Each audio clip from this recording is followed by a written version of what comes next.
Hello, this is Dragon X coming at you with some instructional videos about Star Citizen. I'm going to take you all the way through the beginning, through intermediate, and some advanced levels over the course of time. So one of the most important things to start off in Star Citizen is understanding your key maps and what you can do to help mitigate some of the huge learning curve that you're going to have in coming into the game, because the key maps are really extensive. And I'm going to go over a tool called GameGlass, which I highly recommend, and you can find the links down below to help add this to your repertoire. You can get started cheap or free, but it'll really help deal with the extreme learning curve around keybinds. So let's start looking at the keybinds and see what we're talking about. If I'm on my home screen of Star Citizen, as you see, you can click this options button right down here, and you see options menu. There's quite a few things to take into your brain. We're going to focus directly on controls and key bindings first. So your controls menu, you've got some inversion settings. Now keep in mind, these are keyed for multiple different interfaces. So if you look over in the bottom right on both the controls and the keybinds menu, there's going to be a mouse, there's going to be a gamepad, and a joystick or HOTAS or HOSAS, whatever you want to call it, different configurations. So we're going to start back and assume you're starting off mouse and keyboard, but all these things are easily interpretable over to joysticks or gamepad or whatever you choose to use.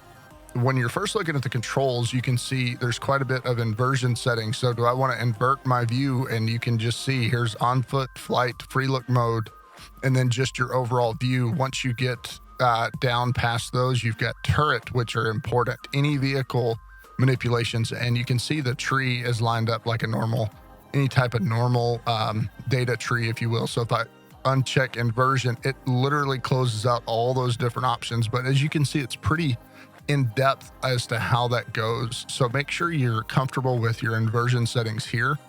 And then next you can go down to sensitivity curves for your mouse, on foot, flight. Again, just as many different abilities to adjust so many parts of the game. Right. And then once we get out of the sensitivity curves, which you might want to mess around with those, that's up to you. You don't have to do those to get started. It's not really going to impede your ability to play right away. I would probably get in the game and play for a little while and understand what you're doing first before you start messing with that, because it may be just fine. And me personally, I use mouse sensitivity curves. When I'm using keyboard and mouse, I use those in my Logitech control software as opposed to in the game, which that works fine as well. So we've got, again, once I go down and close out the mouse sensitivity curves, I can actually change sensitivity, ADS, zoom multiplier, and the scale of which it does, and mouse acceleration. I can do all that kind of stuff, but a lot of that stuff you can control, like I say, in your standard mouse software, which I prefer because I have hotkeys assigned to accelerate and decelerate my mouse sensitivity built right into my mouse. So that's one thing you may want to keep in mind. Next, you can also do the same things with the gamepad and your joystick or HOTAS if you happen to use flight controllers or whatnot, which might be something you use very soon into the game if you really want to get that immersive experience, or if you've already got it set up for using X-Flight or some other type of flight simulation software, you've got that going on. So let's jump over to the big subject that is really consumptive, and that is your keybinds. Now, when you look at your basic view, I'm going to focus on mouse and keyboard, and I'll do a quick jump over to using joysticks and or gamepad, because I think if you're a console player, using the gamepad is not terrible. When you get into flight, you can definitely do some pretty complicated things with the gamepad. So I'm not going to discourage that at all. I wouldn't necessarily want to play this on foot with the gamepad, although I've done that in the past. It's just, there's so many keybinds, you're missing out a lot of the functions of the game. Okay, so as you're seeing right here, I'm not going to go over each one of these things. I just want you to understand how the software works. First off, you've got just an overview of here's where all the hotkeys are pre-assigned, and you can see like it is almost every key. And I'm just on the flight view right now. I can then, just like down here where I can change between keyboard and mouse, I can change from flight to on foot and see all the keybinds assigned there. So you've got a lot of multi-use keys. Some are used in some modes and some are not used. So just keep in mind to look through these. This will give you a pretty good idea of where to start and what you can do to get started in the game and understand what that is. So that's one. Okay. And then it's got the mouse over here on the side. I can obviously change it back to flight and see that same thing. You're even using your number pads. You're using a lot of the components of the game to be able to work the keybinds. Now, that's just default and how it's set up to begin with. I would advise starting this way, maybe printing this out. I'll try to throw a link to a document below that you can just grab it and print out what you're seeing here and have it next to you as you're getting started, because it's pretty consumptive. Now, when I get into starting to reassign and do things that I don't necessarily want to have in the default key positions, or you can see like in flight, I don't have J and K and comma and period assigned to anything, or the quote sign. Those aren't assigned at this time, so I could use those. However, just keep in mind when I go to on foot, some of those may or may not be used, but J uses weapons customize on foot, where in flight it's not used at all. So that K is not is used to open and close doors in flight, and then on foot you've got nothing assigned to there. So just keep that in mind as you're kind of going through this. But the next thing we're going to hit is advanced controls customization. These are your biggest ones to pay attention to. You really want to spend some time understanding how this works. And I think what you do whenever you're actually getting involved in the game and you're really getting intense and all this stuff, and you're trying to move through the game, you're going, man, how do I do this? Or you may have already started playing and you're going, I don't know how to start my engines. I don't know how to get off the ground. I don't know how to do all these other things. Well, this is a great place to start. And I can't express enough how important it is to spend a little bit of time going through these, because they're going to show you some of the capabilities of the game. And frankly, they're like 3/4 of this stuff is not even hotkeyed into a keyboard mouse or into the joysticks if you happen to use those, or the game pads. It's not default built in because there's too many. The goal with this is to be infinitely customizable, and that's what makes Star Citizen so wonderful. Is it's so vast that you can do just about anything you want as far as how to manipulate your character, the ships, and those kind of things. And you have to get comfortable for yourself what you like to use. And maybe you want to rekey map the whole thing. Don't worry, we'll show you how to back those up and save those as we're working through alpha, and you'll have resets and things like that at time. I'll show you how to save your keybinds and try to keep that a smooth experience as you go forward. So let's just look at a couple of these. And again, we're not going to spend 2 hours going through this. I really think you need to set aside probably half an hour as a new player. I mean, I would even go as far as an hour plus a printout just to understand what the game is all about and what can happen. If you don't look through the keybinds, it's almost impossible to understand what's possible here. So we're going to look at the flight cockpit, and then we're going to move down to movement, and then we'll move down to on foot. It's just some of the most common things, maybe flight weapons as well. These are the most common things that I get in and try to look at. So the flight cockpit, it tells you a few things with your eject button, exit seat, self-destruct. These are automatically keyed in. Obviously, you don't want to hit self-destruct unless you intend to do so. So you want to know that these things are there. If you start, typing in chat and you happen to tab out of it, hit backspace, you can start a self-destruct sequence on your ship. Or if you hold that backspace down like you're going to delete a long line of characters, you can kill yourself. So that's why you want to pay attention to what these things are. So here is a few things that you want to keep in mind. Emergency exit seat, flight systems ready, open and close all doors, lock and unlock doors.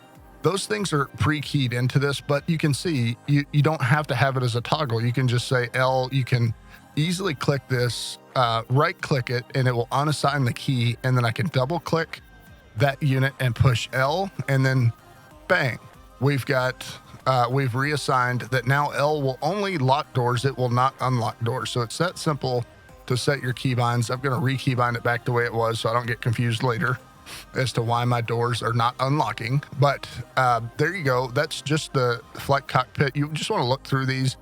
And then flight movement becomes really important, because if you're out to play Star Citizen, which I'm assuming you're not playing it just for run around on foot, you're wanting to get out there in those spaceships and get that flight experience. This becomes extremely important. These are basic setups that are initially set up in the game with the pitch up, down. You want to understand like yaw. You want to understand pitch. You want to understand how you roll with the keyboard.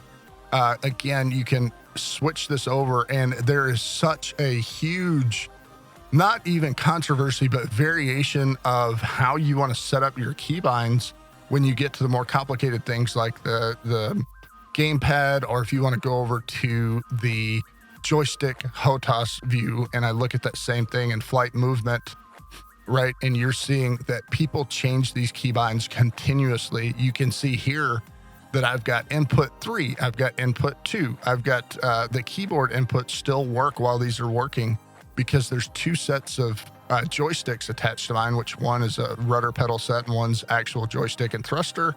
And then I even have a third input function or whatever built in with a custom keyboard or custom joystick that I have attached to my computer. So I actually have 3 different setups or 3 different inputs going in. You're probably not going to get that complicated right away, but you may build up to there.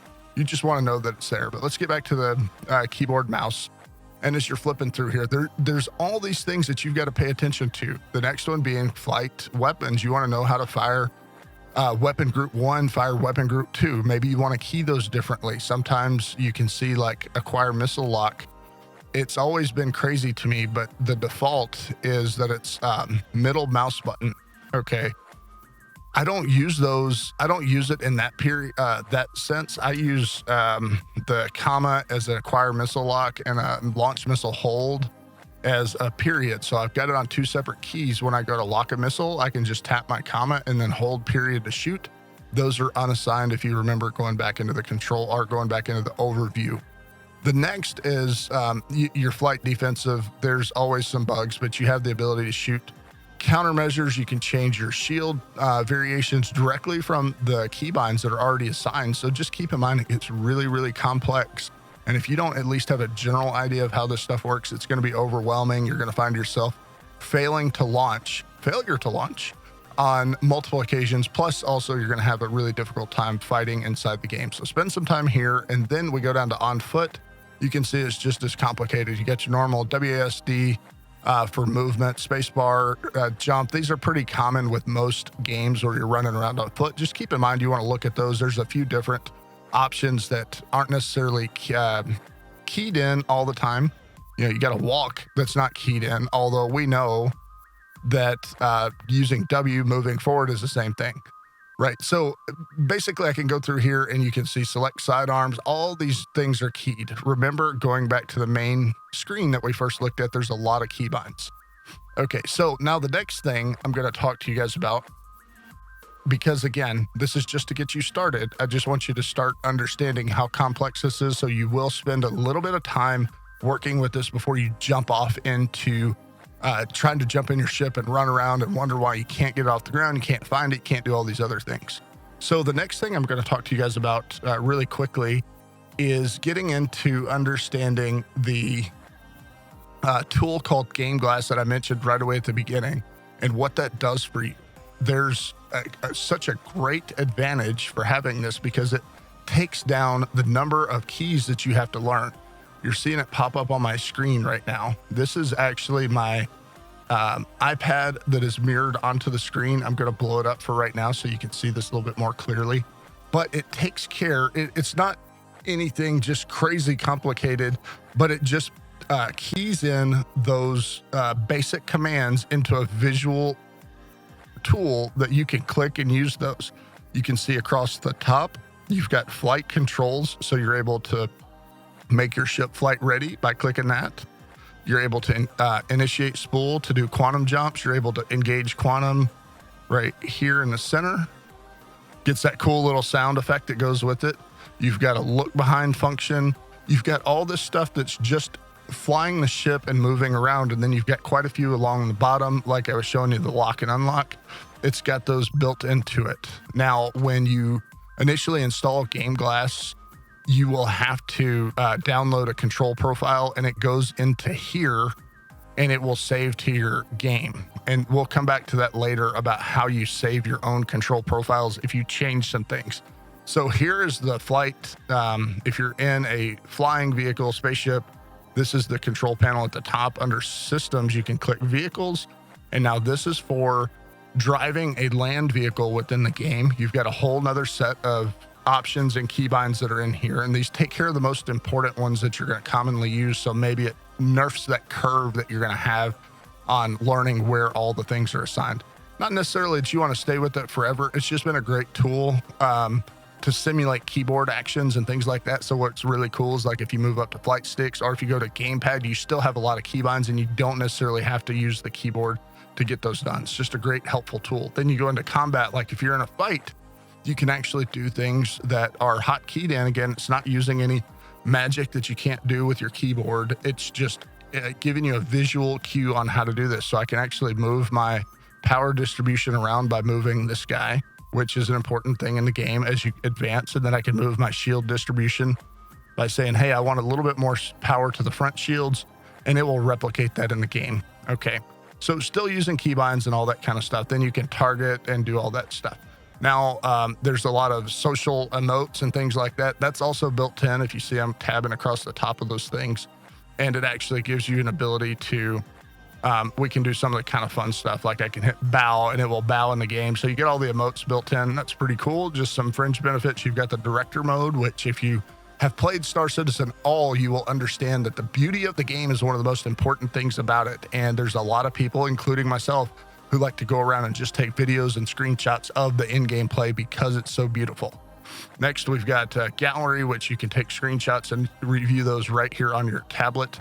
And then you've got the option to use the shards, which I have the mining shard, which is one I purchased to allow me to mine in the mining vehicle. So it's not expensive. I think it's a great value right now for the GameGlass, but even the free version, you get everything except for the mining shards as of right now, I do believe.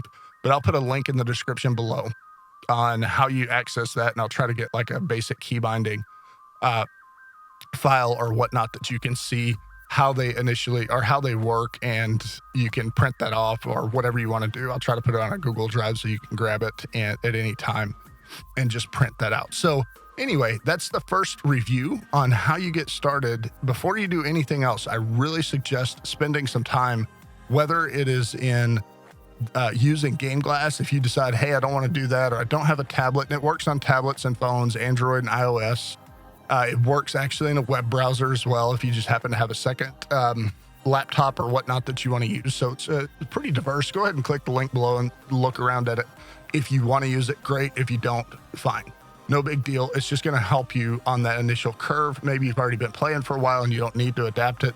I have been playing for a while. I always have it up, whether I'm using it all the time or not. It is always available in case I go, oh, I just want to do this, and it's easy to click. So again, there we go. That is basically the intro review of what I think you need to do before you do anything else to start up in the verse and get going. The next video, I'll talk you through how to actually take off in the verse and get into a spaceship and move along. Now, if you want to see any kind of detailed description like this in a YouTube video, please leave it in the comments below. I'll try to accommodate any requests that it comes across. And if you have any live questions you want to ask me, I'm streaming quite frequently on Twitch. Just come see me at twitch.tv/DragonX.